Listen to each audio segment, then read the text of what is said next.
Hello, and welcome to another Old Scams in Shiny New Packages podcast. On these podcasts, we use 20th century experiences and ideas to better understand 21st century scams, risk, and potential approaches. My name is John P. Rayberger, and I'm here with my podcasting collaborator, Don Wood. Hello, Don. Hello, John. Looking forward to today's conversation. Good, because I think there's a lot of confusion about the idea of what exactly the cloud is. People see it a lot. They think it's something new, and there's new components to it, but it actually dates back quite a while. Do you have any initial thoughts on the idea of the whole cloud thing? My experience with the cloud as a term was about 10 years ago, where at work somebody had mentioned, he was one of the IT people, had mentioned the cloud in passing. He just said something like, oh, it's in the cloud. That was the first time I'd heard that. And it made absolutely no sense to me at all what he was talking about. I honestly thought he was talking about a satellite. Okay, that makes the information sense. was in outer space. It was only later that I learned that it was probably some, kind of a dreary building somewhere in Research Triangle Park that sort of has a low hum to it, that's really the cloud. Yes, that is exactly it. The cloud is really a marketing term, is what it is. People have had a hard time describing this abstract thing of putting it in essentially a common area. Companies that have also tried it before the cloud became popularized, one was Dropbox, where you could pay to put files in this shared, quote, box that was an abstraction, but it really was in a data center. The other one was Google Drive, and that is related to the idea that in the personal computer world, different drives have different letters in your system. For example, C drive is historically your local hard disk. So like D was a spare hard disk, E was the CD-ROM when they were popular. And so Google said, okay, hey, we're going to take the Google Drive and call it the G drive, because that would be familiar to at least some people. And that's what they still call their consumer cloud offerings, but even they refer to it as the cloud nowadays. And what it really is you're absolutely right. It's called a shared data center, and most of them do look like windowless, anonymous buildings that have racks and racks of servers in them. The reason they're windowless is you don't need people in them. So the servers don't care to look out the windows or not, whereas people do. And there are specifically a lot of them in the Ashburn area in Northern Virginia that serve DC area government and local companies. Does that make sense? Yes, and Prince William County has been turned upside down because of the zoning battle over data centers. Yes. So it's become a big thing because everybody needs to have a place to put their cat videos. Yes. Yeah. And so it's going to have to go somewhere, people. Right, exactly. And the other thing too is there's a service called Amazon Web Service, which is a cloud-based web service hosting provider. In the old days, before this became popularized, every company had their own data center. At least all the big ones had their own data center. And they had their own data in their own little private data centers. Over time, somebody, Amazon being among the leader of them, said, hey, why not pay us to manage your data center, and you can make it as big or as small as you want, and we'll help you design it and stuff like that. And from what I've read, almost half the businesses on the S&P 500 use Amazon Web Services or AWS for hosting. So it's very popular. It means your data is literally anywhere you want it to be. For example, you can have connectivity to your data anywhere in the world. So you can work with like foreign suppliers and foreign customers. So it's a really good service, and it is a business version of the cloud. But this is not a new thing. people have been storing documents in repositories for centuries, and historically, those have been salt mines of all things. Because salt mines are, well, one, they're pre-dug. Two, they have stable humidity. Three, they tend to be geologically stable, so you're not going to have like the mine crash in anytime. Four, since they've been digging salt out of them for a long time, people are very familiar with them. And so, for example, old movies and old documents that people want to keep around have historically been stored in old salt mines. It's just they didn't think of it as being in the cloud, probably because it's deep underground.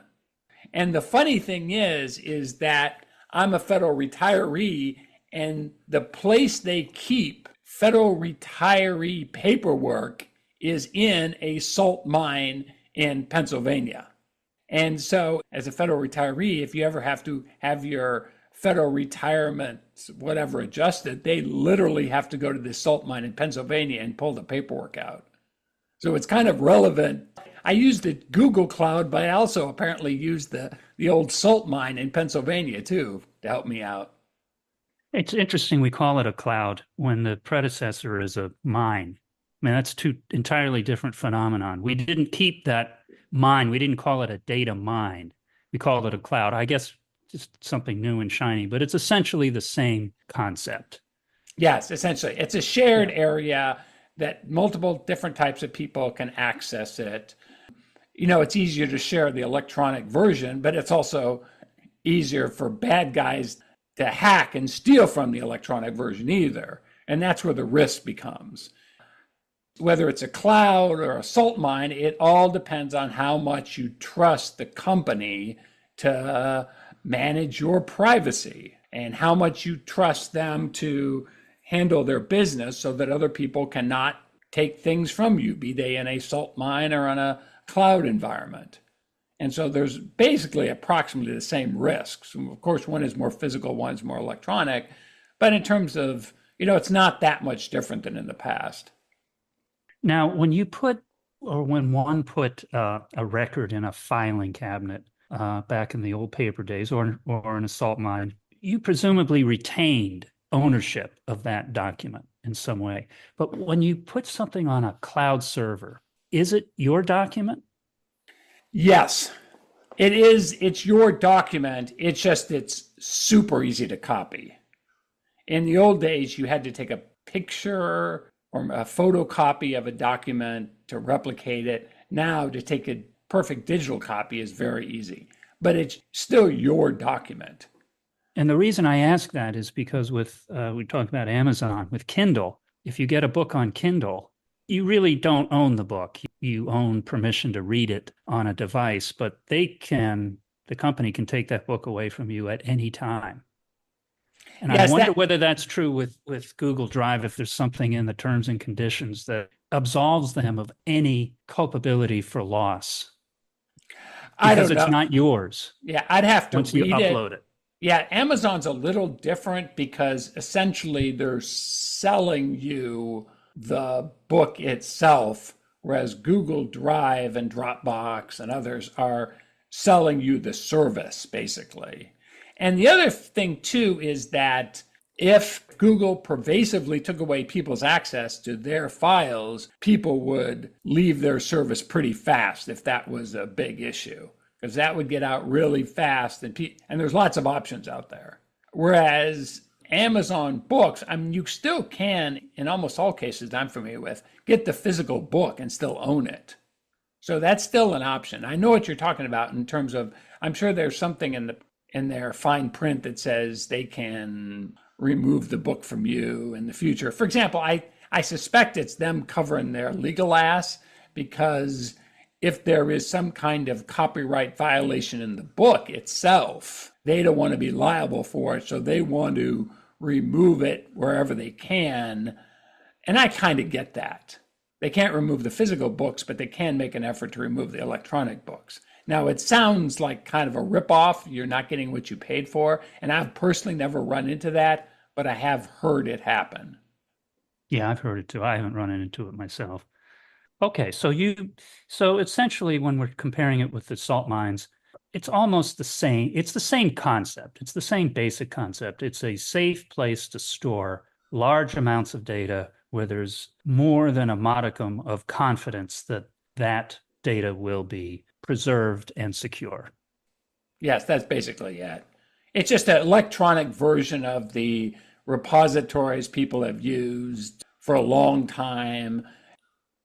The other attraction, though, is you can also add additional security to the documents you put on your Google Drive.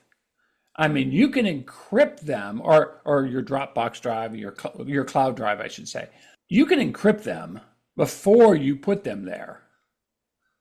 You can choose not to put them there and keep them on your local computer or keep them on a flash drive or something like that. So you do have plenty of options. You can also keep a backup copy locally and put a backup copy on a cloud drive, which is basically the default settings for Google Drive. And for example, on your iPhone, that's the default settings for your photos and things like that. You have basically a local copy and then a copy on the cloud drive. And now we're getting into complexity because what you've just described, all of these backups, encryption before you put it up on the cloud, that's an extra burden for someone to have in their head when they really just want to save their, I don't know, their checking account or their diary or something like that. In other words, with the salt mine analogy, you could have a safe in your home, and the only thing you had to remember was the combination. And even if you couldn't remember the combination, there'd probably be a safe cracker who could help you. You know, something Yeah, you could yeah, get it in there somehow. yeah, That's all you had to remember. It's all you yeah, needed, or a key. right, This right. is something that we're talking now because it's a complex society, ever more complex. You know, we chase simplicity, but it's really a receding horizon. We've actually created a much more complex society, which I think is a burden on people. This may be off topic, but I think we're creating burdens for people when they didn't have those burdens before. Yeah, as we've discussed in the past, though, all security creates some kind of overhead burden. All of it. Now, I have a Google Drive. I don't encrypt things when I put things on the Google Drive. Because to me, you're right. I think that is too much of an overhead burden associated with them. I don't want to have to remember the passwords. I don't want to remember what tool I used to encrypt it or Right. decrypt it. I kind of trust Google that my interests are aligned with their broad corporate interests. I've had good experience with them over the years. But you're right, sure. It's more capable, but it does incur an additional mental overhead burden to do more stuff. But it's also easier to check. For example, if something is in a salt mine somewhere, you physically have to go there and make sure it's still there and make sure that the company is living up to its the promises of some book from that you spend an outrageous amount of money from the 17th century that you treasure. You still have to make sure it's there. Now they have cameras and things like that I'm sure they can use, but those are their cameras so they can manipulate them however they want. Whereas if you're using a cloud, you can check that something's there pretty easily. So, yes, it's more complex, but in some ways it also makes your life a little easier too.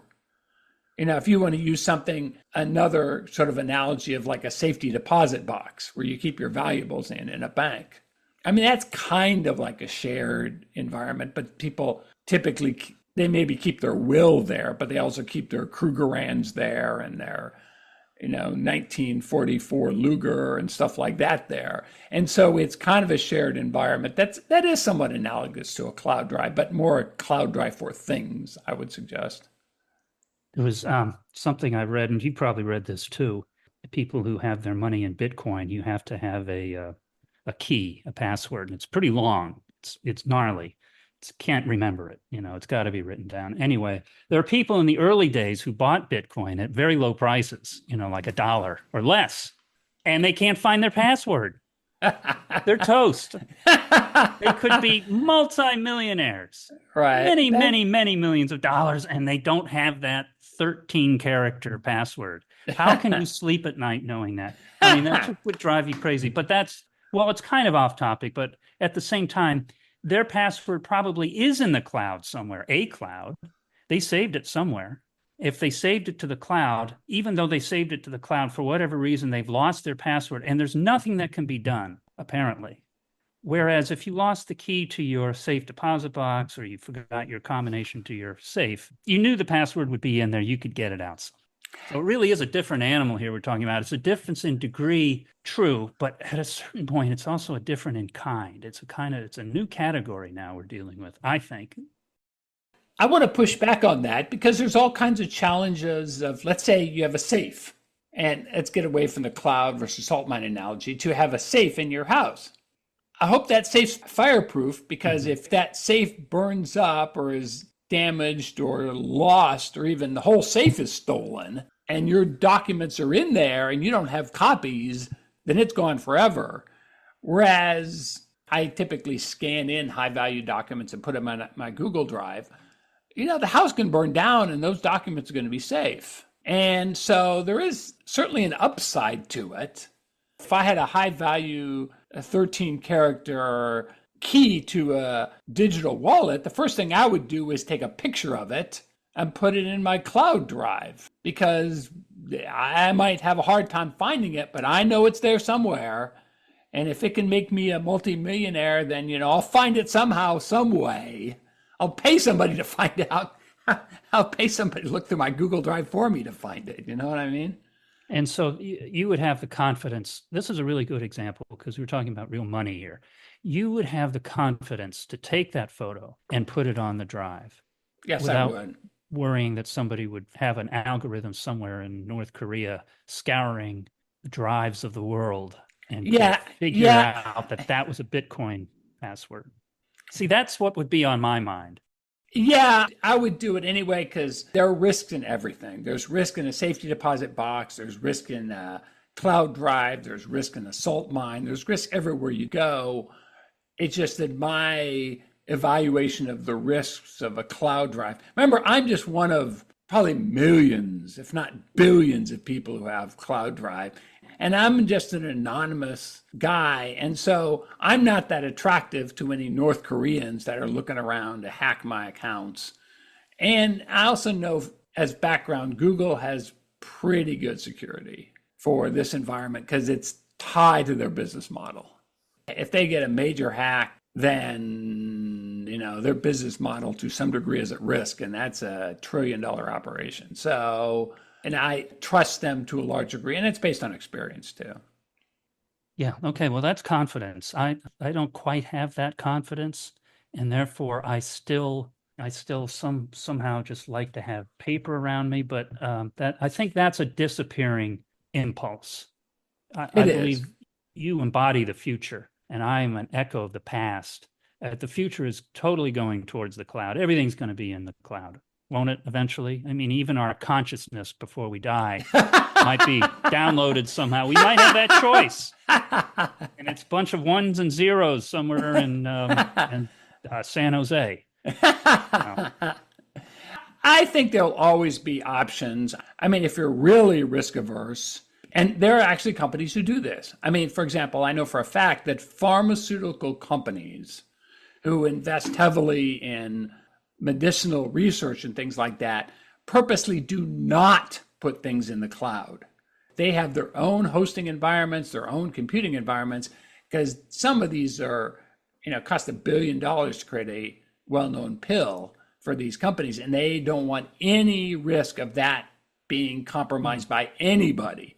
And so for example, I was in the training, online training world for a while. And I know we, for a long time, because of federal rules, were not in the cloud.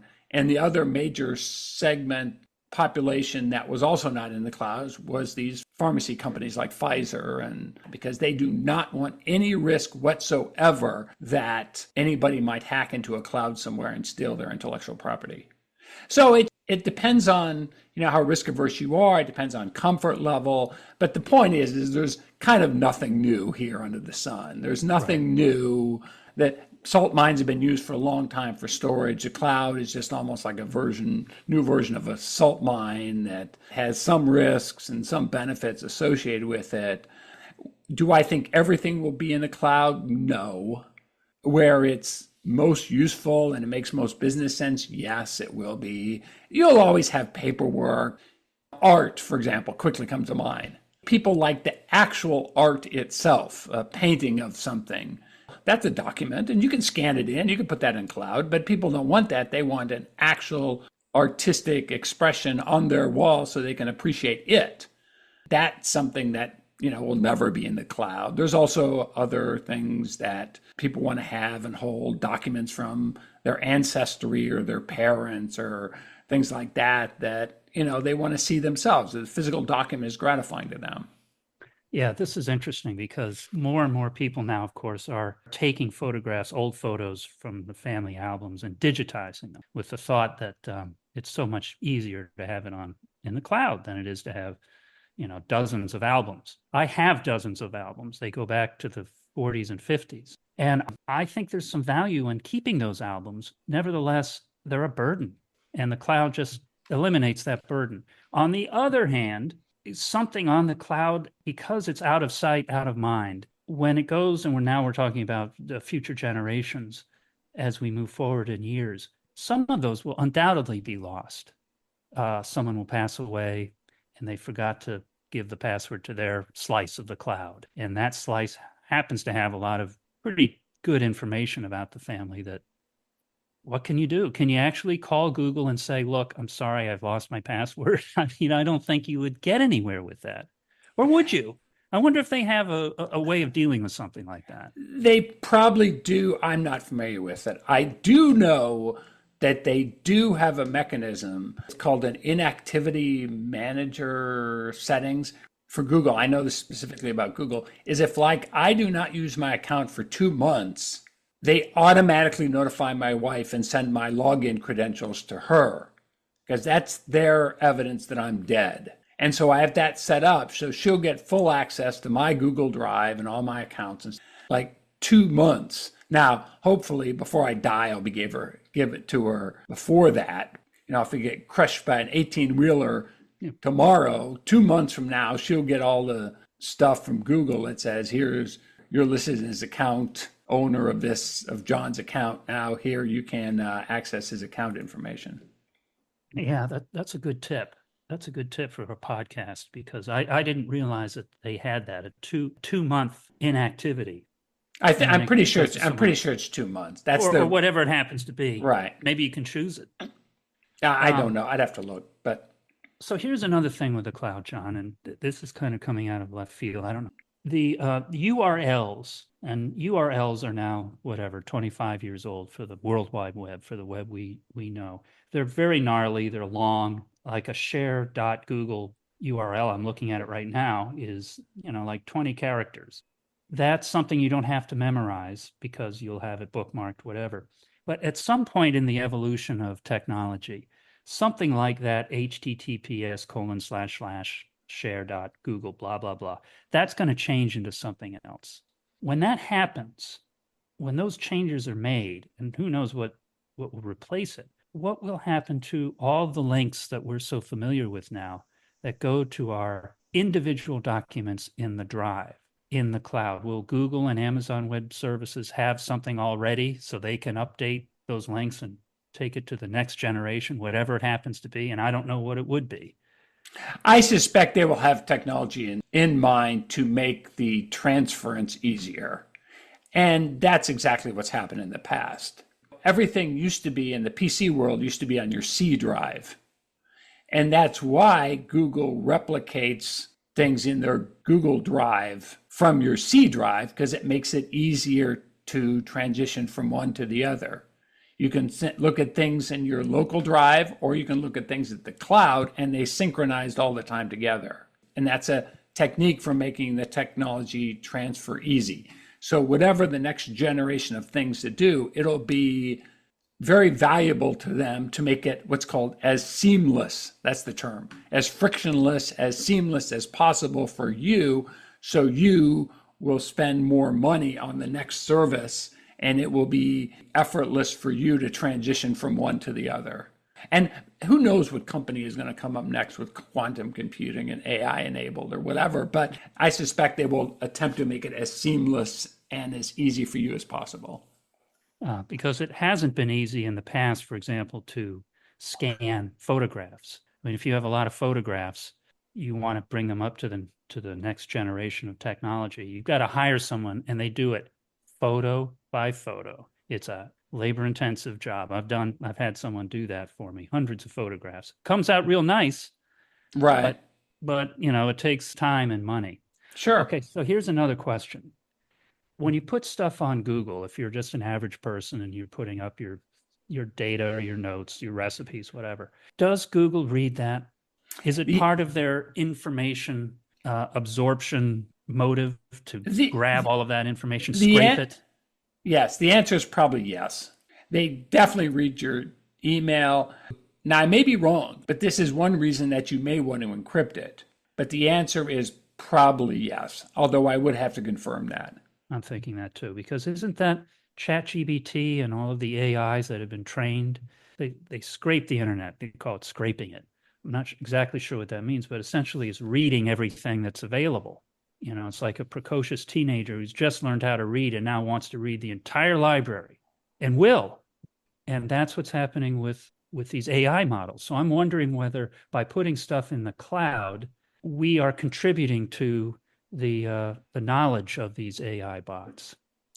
Yes, but the AI bots don't search everything, and I doubt if they search the Google drives because Google will want to retain that access for themselves for their own AI systems like Gemini.